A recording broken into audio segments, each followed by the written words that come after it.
Hello everyone, कैसे आप सभी लोग? एक बार कमेंट करके बताओ क्या हाल चाल, बढ़िया कि नहीं? और सबकी पढ़ाई लिखाई कैसे चल रही है? फिर अच्छे से पढ़ रहे हो कि नहीं पढ़ रहे हो? फटाक से बताओ तो एकदम फटाक से, एकदम तेजी के साथ, गोली के रफ्तार में, जल्दी से फटाक से एकदम।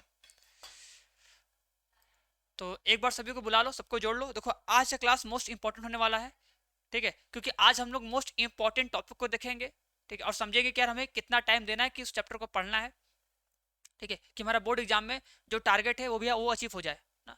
और सभी लोग अपना टारगेट अब सेट कर लो। अब टाइम बहुत कम बचा है। अगर अभी तक टारगेट सेट नहीं किए हो तो यार अब सोच लो कि यार हमें इतना परसेंटेज लेके आना है, या तो इतना कम कम सोचो यार कि हमारे क्लास में जितने भी लड़के हैं, जितने भी लड़कियां हैं, सबसे अधिक नंबर लेके आना है, इतना हमको पढ़ना है, ठीक है? अगर वो उतना पढ़ रहा है, उतना नंबर लेके आ रहा है, तो इसका मतलब हमें इससे ज़्यादा पढ़ना पड़ेगा और उससे ज़्यादा मेहनत करना पड़ेगा, तभी हमारा उन सबसे अधिक नंबर आएगा, ठीक है? कुछ तो मतलब रखो अपने अंदर फीलिंग, तभी पढ़ने का मन करेगा, नहीं तो फिर पढ़ने का मन नहीं करेगा। बात समझ रहे हो कि नहीं? ठीक है? लेकिन बस शांति से पढ़ो, हल्ला भी नहीं करना है, हल्ला भी नहीं करना है, शांति से बस चुप मार के पढ़ना है। जब रिजल्ट आएगा तो सबको पता चलेगा ये कौन है ना। तो ऐसा फीलिंग होना चाहिए। तो आराम से करो, टारगेट बनाओ, सेट करो और पढ़ना स्टार्ट कर दो। अब टाइम कम, बहुत कम बचा है, ठीक है? चलो देखो, आज की क्लास में हम लोग देखेंगे कि जो क्लास 10th है, क्लास 10th के मैथ का जो मोस्ट इंपॉर्टेंट टॉपिक है, मतलब जिससे क्वेश्चन बनेगा ही बनेगा, तो उस टॉपिक में कौन कौन से टॉपिक आते हैं उसके बारे देख ले। और तुम्हें करना है कि जितने सारे हम क्वेश्चन दिए थे वो तो लगा लिए होगे, अब जो टॉपिक दे रहे हैं उस टॉपिक को तुम्हें देखना है, और उस टॉपिक से जो जो क्वेश्चन बनेंगे, जो भी 3 क्वेश्चन 4 क्वेश्चन, हर एक टॉपिक से तुम्हें 3 क्वेश्चन 4 क्वेश्चन छाटने हैं और उसे अच्छे से सॉल्व करना है, समझे? खुद से, ये तुम्हारा खुद से होमवर्क रहेगा, ठीक है? और होमवर्क करके आना और कमेंट बॉक्स में लिखना कि हाँ कर लिए या नहीं कर लिए। क्लियर है? चलो तो स्टार्ट करते हैं अपने पहले क्वेश्चन के साथ। क्वेश्चन क्या है, पहला टॉपिक है, तो जो पहला चैप्टर हम लोग का है वास्तविक संख्याएं, ठीक है? समझे? वास्तविक संख्या है। देखो वास्तविक संख्या में देखो इंपॉर्टेंट सब है, लेकिन हम उसके बारे में बात करेंगे जो मोस्ट इंपॉर्टेंट है, ठीक है? मतलब जिसका चांस है कि 90% चांस है कि वो बोर्ड एग्जाम में आएगा ही आएगा। तो उस टॉपिक को हमें एकदम अच्छे से पढ़ लेना, रट लेना, एकदम एकदम घिस देना एकदम। क्या समझे? तो देखो, तो पहला टॉपिक होगा अपरिमेय संख्याओं, ठीक है? जो अपरिमेय संख्या होती है रूट में 2, रूट में 3 और रूट में 5 का सत्यापन, मतलब उसका प्रूफ ना, कि रूट में 2 अपरिमेय संख्या इसको प्रूफ कीजिए, रूट में 3 अपरिमेय संख्या इसको प्रूफ कीजिए, रूट में 5 अपरिमेय इसको प्रूफ कीजिए। तो इसका प्रूफ बहुत अच्छे से पढ़ना है ना। चलो नेक्स्ट टॉपिक आते हैं। देखो अब आता है दो चर वाले रैखिक समीकरण, ठीक है? जो एक्स और वाई में जो रैखिक समीकरण होते हैं उनको सॉल्व करने की विधि, ठीक है? सॉल्व करने की विधि में एक क्वेश्चन पक्का आएगा, और ध्यान देना, ध्यान देना, जो हल करने की विधि होगा उसमें सबसे मोस्ट इंपॉर्टेंट होगा हमारा प्रतिस्थापन विधि, ठीक है? ये क्वेश्चन देगा तुम्हें कि इसको सॉल्व करो और इसे प्रतिस्थापन विधि से सॉल्व करो, ये लिखा होगा। मतलब इसका आना कंपलसरी कि वो आएगा ही आएगा, ठीक है? एक विलोपन विधि, ठीक है? तो ये दो टॉपिक एकदम अच्छे से पढ़ लेना है, ठीक है? कि प्रतिस्थापन विधि द्वारा हम लोग कैसे एक्स वाई में दो चर में दो रैखिक समीकरण को सॉल्व करके एक्स और वाई का मान निकालते हैं, ठीक है? और एक होगा विलोपन विधि, और ये तो मोस्ट इंपॉर्टेंट है, ठीक है? इसको तो एकदम अच्छे से कर लेना, एकदम अच्छे से, ठीक है? विलोपन विधि पे जो भी तुम्हारे पास 3-4 क्वेश्चन बनेंगे उन 3-4 क्वेश्चन को लिखना और अच्छे से सॉल्व करना, और ये प्रैक्टिस हो जाए और समझ में आ जाए कि कैसे सॉल्व होता है, कॉन्सेप्ट दिमाग में छप जाए और स्पीड बढ़ जाए। इसलिए बोल रहे 3 से 4 क्वेश्चन लगाओ, जब 3-4 क्वेश्चन लगाओगे तो स्पीड बढ़ जाएगा एकदम। क्लियर है? चलो देखो, फिर आता है द्विघात समीकरण। अब देखो द्विघात समीकरण में देखो एक तो बनेगा वर्ड प्रॉब्लम। वर्ड प्रॉब्लम पे क्वेश्चन बहुत कम आता है, मे भी आ सकता है, नहीं आ सकता, कोई दिक्कत नहीं है, लेकिन जिससे फिक्स है कि आएगा ही आएगा, तो एक आएगा गुणनखंड करने वाला, ठीक है? तो फिक्स है, तुम्हें गुणनखंड करने के लिए मिलेगा, एक मिलेगा फैक्टराइज करने के बाद इसका फैक्टर करो, फैक्टर करके इसका मूल निकालो, ये तो कंपलसरी है। और उसके बाद ये तो मोस्ट इंपॉर्टेंट, ये क्या हो जाएगा? मोस्ट इंपॉर्टेंट, ठीक है? ये क्या है? मोस्ट इंपॉर्टेंट में जो द्विघात समीकरण होता है ना, उस द्विघात समीकरण का विभक्तर, जो हम लोग विभक्तर निकालते हैं, बी स्क्वायर माइनस में 4ac इक्वल टू डी, जो विभक्तर होता है, इस विभक्तर के यूज से हम लोग कैसे मूलों की प्रकृति कैसे निकालते हैं, ठीक है? वो चीज कि मूल वास्तविक है कि बराबर है, असमान है, क्या है, ठीक है, बराबर होंगे तो क्या होता है, और अगर बराबर नहीं होते असमान तो क्या होता है, कंडीशन। ठीक है, क्योंकि इसी पे सारा कंडीशन बेस्ड होता है, डी की वैल्यू पे।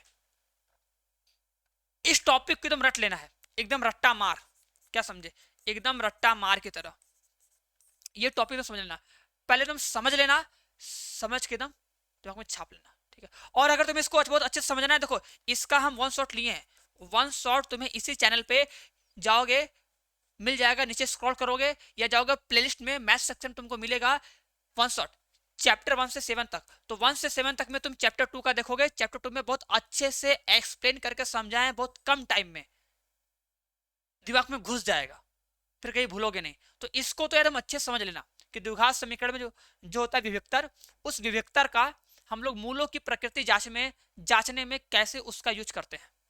ठीक है, बहुत अच्छे से, कुछ भी गलती मत करना। ठीक है, और आते हैं नेक्स्ट टॉपिक पे जो है निर्देशांक ज्यामिति।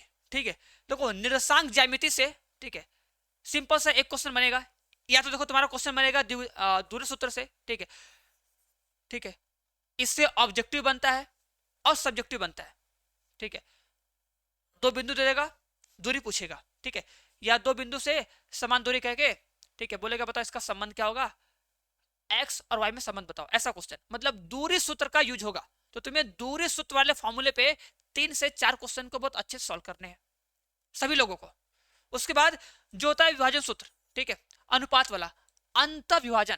ठीक है, जो सवाल आएगा ना वो आएगा अंत विभाजन पे। ठीक है, तो इस अंत विभाजन वाले पर सवाल 2 लगा लेना। ठीक है, जिसमें अनुपात दिया हो तो बिंदु कैसे निकालते हैं, और जब बिंदु दिया हो तो अनुपात कैसे निकालते हैं। दो टाइप मतलब 4 सवाल, एक टाइप पर 2 सवाल, एक टाइप पर 2 सवाल। अब ये काम है कि बुक खोलो, ये काम तुम लोगों का कि बुक खोलो, बुक में उसमें से 2 क्वेश्चन निकालो और करो, क्या समझे। ठीक है, चलो नेक्स्ट टॉपिक है त्रिभुज। ठीक है, अब देखो त्रिभुज में आता है, ठीक है, त्रिभुज में क्या टॉपिक आता है, एक आता है वो ना, क्या बोल रहे हैं, अरे वो क्या बोल रहे हैं, देखो त्रिभुज में लिखा है कि एक त्रिभुज की, देखो यहाँ पे पहले तो ये है, ठीक है, जो प्रमेय, जो त्रिभुज का जो प्रमेय वाला, ठीक है, कि त्रिभुज की एक भुजा के समांतर खींची गई रेखा त्रिभुज की शेष 2 भुजाओं के समान अनुपात में विभाजित करती है। ये तो पहला प्रमेय। तो इस प्रमेय को एकदम अच्छे से पढ़ लेना है, एकदम रट लेना है इस वाले प्रमेय को।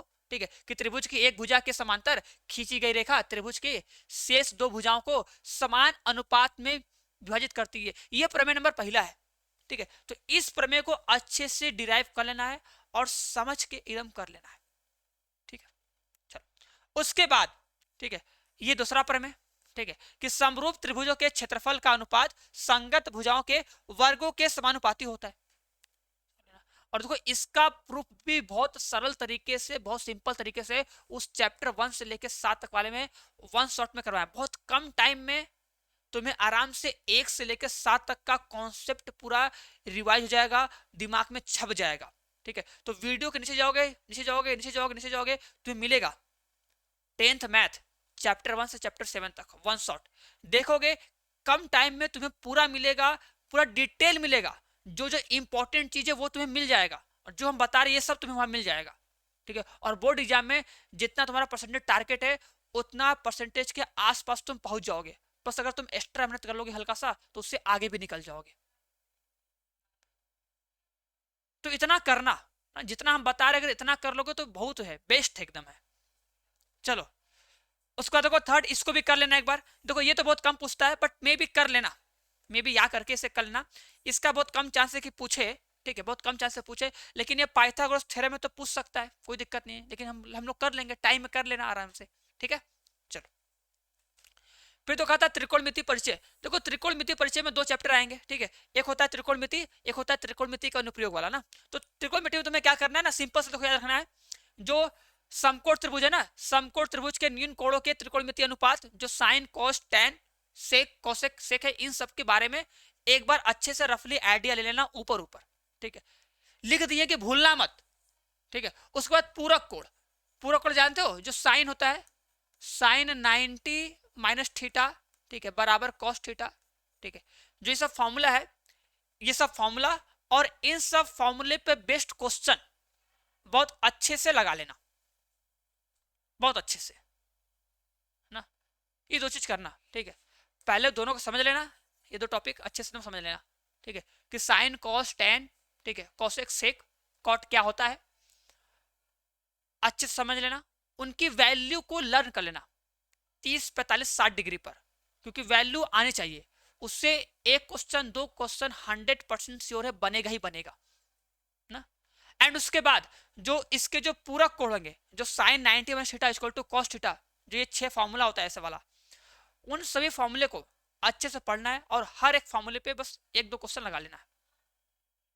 ये करना है, 2 दिन का टाइम फिर दे रहे हैं, 2 दिन में हर एक टॉपिक पर 3 से 4 क्वेश्चन लगाने हैं। अगर सच में तुम्हारा टारगेट अच्छा करना है, स्कूल में सबसे आगे निकलना है, ठीक है, अपना नाम करना है और साथ में टीचर का भी नाम करना है, तो इतना कर लेना, ठीक है। मन नहीं करेगा लेकिन करना, मन को मार के फिर करना, तब मन करेगा। पसंद में आई? चलो उसके बाद देखो, ऊंचाई एंड दूरी का एकदम सिंपल सा प्रश्न आएगा, ठीक है। जो देखो सिंपल से लिखा है ना, क्योंकि सिंपल वाला फिक्स है, सिंपल तो एकदम देगा ही देगा, ठीक है। अगर कठिन देगा तो 90 प्लस को अगर तुम क्रॉस करना चाहते हो तो इससे जो कठिन क्वेश्चन बनेंगे उससे भी लगा लेना, ठीक है। लेकिन अगर बात करें सिंपल क्वेश्चन के लिए, तो सिंपल क्वेश्चन ये 100% श्योर है कि एक सिंपल क्वेश्चन रहेगा ही रहेगा, ये गारंटी रहेगा ही रहेगा एक क्वेश्चन। ऊंचाई एंड दूरी से सिंपल क्वेश्चन रहेगा ही रहेगा, प्लस अगर पेपर को टफ बनाना हुआ तो इसी टॉपिक से थोड़ा सा कठिन क्वेश्चन देगा, और अगर तुम वो क्वेश्चन कर ले जाओगे तो बोर्ड में 95% प्लस आगे चले जाओगे, मतलब मैथ में, मैथ सेक्शन में। बाकी ओवरऑल नहीं, ऐसा नहीं कि सर इसको कर लेंगे तो ओवरऑल, ओवरऑल के लिए मतलब तब तो तुम्हें सब में करना पड़ेगा ना, लेकिन मैथ में 95% प्लस चले जाओगे नंबर के मामले में। बस समझ में आई? चलो, तो बहुत अच्छे से ध्यान से करना, जो जो बता रहे हैं बस इन सब पे ज्यादा नहीं 3 से 4 क्वेश्चन लगाने हैं, हर एक टॉपिक पे तुम्हें 3 से 4 क्वेश्चन लगाने हैं, ठीक है। अब देखो आता है वृत्तों से संबंधित क्षेत्रफल। देखो इस चैप्टर में क्या क्या इंपॉर्टेंट है, इंपॉर्टेंट सब है, लेकिन तुम्हें क्या करना है, सिंपल सा जो त्रिज्यखंड वाला होगा ना, वृत्त के त्रिज्यखंड तथा वृत्तखंड के क्षेत्रफल, ठीक है, जो सिंपल सा डायरेक्ट फॉर्मूले पे होगा कि त्रिज्यखंड का क्षेत्रफल कितना होगा, ठीक है, theta upon 360 into pi r square, जो ऐसा फॉर्मूला होगा। जो डायरेक्ट फॉर्मूले पे जो एरिया निकालने वाला क्वेश्चन होगा, उस एरिया निकालने वाले क्वेश्चन को लगा लेना। फिगर बना होगा, 4-5 क्वेश्चन देखना, उठा के लगा लेना कि फॉर्मूला याद हो जाए, फॉर्मूला दिमाग में छप जाए, ठीक है। उसके बाद ठीक है, समतल आकृतियों के संयोजन का क्षेत्रफल, ठीक है।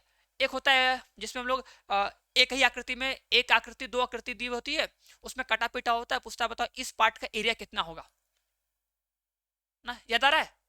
जैसे एक आयत बना होगा, वृत्त वृत्त वृत्त वृत्त बना होगा, पूछेगा बताओ ये बीच वाले का एरिया कितना होगा, ठीक है, या फिर जो बीच में जो बचा हुआ पार्ट है उसका एरिया कितना होगा। उस टाइप का 2-3 सवाल लगा लेना, 2-3 सवाल इस टाइप का लगा लेना, ठीक है। और देखो इससे पहले हम लघु उत्तरी और दीर्घ उत्तरी वो सारे सवाल दिए हैं, तो उन सब सारे सवाल को उम्मीद करते हैं अब तक तुम लोग बना लिए होगे, और जो क्वेश्चन नहीं बनाया उसे जाओ कमेंट बॉक्स में कमेंट करो वहां पे, ठीक है। और ट्राई करो घर पे कि वो सब क्वेश्चन बन जाए, कोई भी क्वेश्चन बचे ना।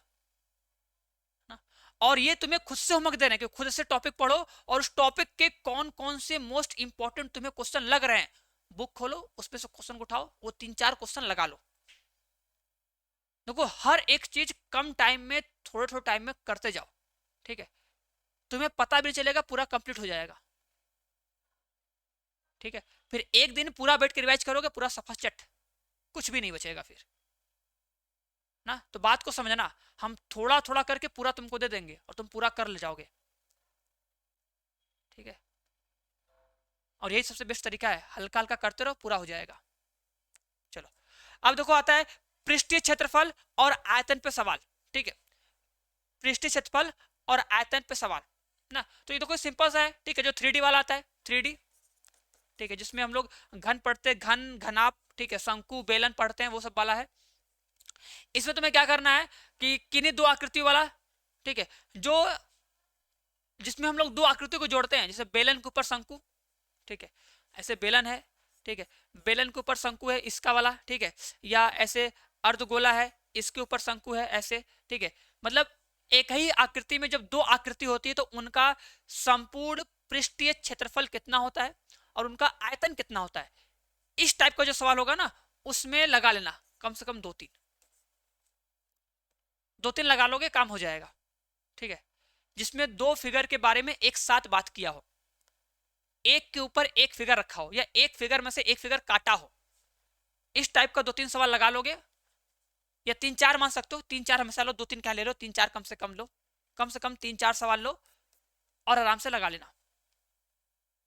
ठीक है, और उसके बाद एक ये वाला कर लो। ठीक है, कि अगर एक धातु होता है कुछ होता है और जब उससे पिघलाकर, ठीक है, हम दूसरा धातु बनाते हैं तो कैठो बनता है। ठीक है, या एक धातु था, दो धातु था, उसको पिघलाकर एक बड़ा धातु बनाया गया तो उसकी त्रिज्या कितनी होगी, ये सब ना तो बस आराम से लगा लेना, हो जाएगा। ठीक है, इस पे भी तीन चार सवाल लगा लेना, तीन चार सवाल लगा लेना बढ़िया से। बोलो कोई दिक्कत है? नहीं ना? देखो करना है, देखो बात को सुन के बस हट मत जाना ना, बात को सुन के बस भाग मत जाना। अगर आए हो, तुम अकेले हो, तुम ही करो। तुम सोचो कि सब कोई जान नहीं रहा है, हम जान रहे हैं और हमें इतना करना है। इतना अगर हम कर लेंगे तो हम बाकी सबसे आगे निकल जाएंगे। और ये जान लो, शांति से मेहनत करना है और इतना मेहनत करना है कि जब रिजल्ट आए तो सब पूछे भैया कौन है ये, कहाँ है ये कहाँ छिपा है। तो बस अच्छे से बस पढ़ लो, जितना हम तुम्हें बता रहे हैं उतना अच्छे से पढ़ लो, उतना कर लो हीरो ना। चलो सभी लोग हीरो हो, ठीक है, सभी लोग अपने अपने हीरो ही हो। ठीक है, अब देखो सांख्यिकी से, ठीक है, अब देखो सांख्यिकी में सब इंपॉर्टेंट है। ठीक है, क्योंकि इसमें एक सवाल तुमको 100% श्योर है कि मिलेगा ही मिलेगा। ठीक है, तो तुम्हें माध्य का, ठीक है, माध्य का, माध्यिका का और बहुलक का सवाल लगा लेना है। ठीक है, माध्य का दो सवाल लगाना है, माध्य निकालने वाला जो टेबल फॉर्म में होगा, जो टेबल में होगा, जो वर्ग अंतराल में दिया होगा, जो वर्ग अंतराल में दिया होगा ना, तो माध्य निकालने वाला दो क्वेश्चन, माध्यिका निकालने वाला दो क्वेश्चन और बहुलक निकालने वाला दो क्वेश्चन, ये करना है। टोटल 6 क्वेश्चन, टोटल 6 क्वेश्चन करने, जिसमें सारणिक बना होता है, वर्ग अंतराल दिया होता है। उस टाइप वाले सवाल में कैसे माध्य निकालते हैं, कैसे माध्यिका निकालते हैं और कैसे बहुलक निकालते हैं, दो दो क्वेश्चन लगाना है, केवल दो दो क्वेश्चन लगाना है। ठीक है, इतना कर लोगे चैप्टर क्लियर हो जाएगा। ठीक है, अब देखो प्रोबेबिलिटी है, तो प्रोबेबिलिटी बहुत सिंपल चैप्टर है, प्रायिकता ना। तो प्रायिकता में बहुत इजी क्वेश्चन बनेगा, तो आराम से बस उसमें घटना, प्रायिकता क्या होती है, प्रायिकता जो घटना होती है, घटना कितने प्रकार की होती है, ये सब पढ़ लेना। उस पर दो तीन सवाल हो गए, उससे लगा लेना। ठीक है, और दो तीन सवाल तुमको हम दिए थे पीछे लघु उत्तरी प्रश्न में ना, उसमें देखोगे वो क्वेश्चन लगा लेना। बाकी बुक से मुश्किल से 15-16 क्वेश्चन है, वो 15-16 क्वेश्चन पूरा का पूरा लगा लो। और क्या ही पूछेगा, समझ रहे हो कि नहीं? सिंपल चैप्टर है, आराम से 2 घंटा बैठोगे खत्म हो जाएगा। बात समझ में आई कि नहीं? तो ये सब जो बताए हम ना, इन सब पे कम से कम 3 क्वेश्चन 4 क्वेश्चन लगा लो। ठीक है, टॉपिक को देखो और उस टॉपिक को देखते ही उस पर बेस्ड जो क्वेश्चन बन सकते हैं, या उस टॉपिक से जो क्वेश्चन बन सकते हैं कि हाँ सर ये 3-4 क्वेश्चन इस टॉपिक से बन सकते हैं, बुक में ये 3-4 क्वेश्चन हमको इंपॉर्टेंट लग रहा है, उसे लगाएंगे हम। और ज्यादा मत लगाना, अगर तुम्हें बहुत ज्यादा क्वेश्चन इंपॉर्टेंट लग रहा है तो उसको मत लगाओ, बस तुम अपने से 3-4 क्वेश्चन छाटो, 4 क्वेश्चन, और उन्हीं 4 क्वेश्चन का लगाओ, बस उन्हीं 4 क्वेश्चन को बस लगा लो, एकदम बेहतर होगा, बेहतर से बेहतरीन होगा, मस्त होगा। ठीक है, समझे कि नहीं? तो उम्मीद करते हैं तुम लोग मेरी बात मानोगे, समझोगे कि हम क्या कहना चाह रहे हैं। ठीक है, और देखो जब तक तुम खुद से मेहनत नहीं करोगे, ठीक है, तब तक मजा नहीं आने वाला है। दूसरे भरोसे नहीं, सर जी आप पूरा हमको दीजिए, हम कुछ नहीं करेंगे, बस हम लगा लेंगे, हो जाएगा। ठीक है, खुद से मेहनत करो, खुद से सोचो, खुद से क्वेश्चन को छाटना सीखो, फिर खुद से क्वेश्चन को लगाना सीखो। ठीक है, चैप्टर पढ़ चुके हो, आएगा, गारंटी है ना। बाकी वन शॉट हम बताएं, उस वन शॉट को तुम देख सकते हो, अगर टाइम है तो तुम उस वन शॉट को देख के भी तुम पूरा चैप्टर समझ सकते हो। उतने कम टाइम में तुम्हें हम 15 चैप्टर पढ़ा दिए पूरा का पूरा। अगर टाइम है तो जाके वो दोनों वन शॉट आराम से 2 दिन 3 दिन 4 दिन में, 4 दिन में आराम से वो दोनों वन शॉट देख लो, और देखने के बाद फिर इन्हीं मोस्ट इंपॉर्टेंट टॉपिक से 4-4 क्वेश्चन खुद से बनाओ, बुक से देख के और उन सबको सॉल्व करो। इतना तो कर सकते हो, इतना अगर कर लोगे हीरो ना तो नंबर बहुत अच्छा आएगा, तो नंबर एकदम भर भर के मिलेगा नंबर। ठीक है, समझे कि नहीं? उम्मीद करेंगे मेरी बात समझोगे। ठीक है, क्या कर सकते हैं ना, तो जितना बोलो उतना कर लोगे हीरो तो मजा आ जाएगा। चलो, तो बस आज की क्लास में इतना ही। ठीक है, मिलते हैं नेक्स्ट लेक्चर में। तब तक के लिए सबको bye bye, tata, see you. सब लोग मस्त रहो, स्वस्थ रहो एकदम। ठीक है, बोर्ड एग्जाम देना है और एकदम फोड़ के नंबर लेके आना है, क्या समझे? ठीक है, चलो तो मिलते हैं एग्जाम टाइम में, मतलब एग्जाम टाइम में क्या, नेक्स्ट लेक्चर में। तब तक के लिए सबको bye bye, tata, see you.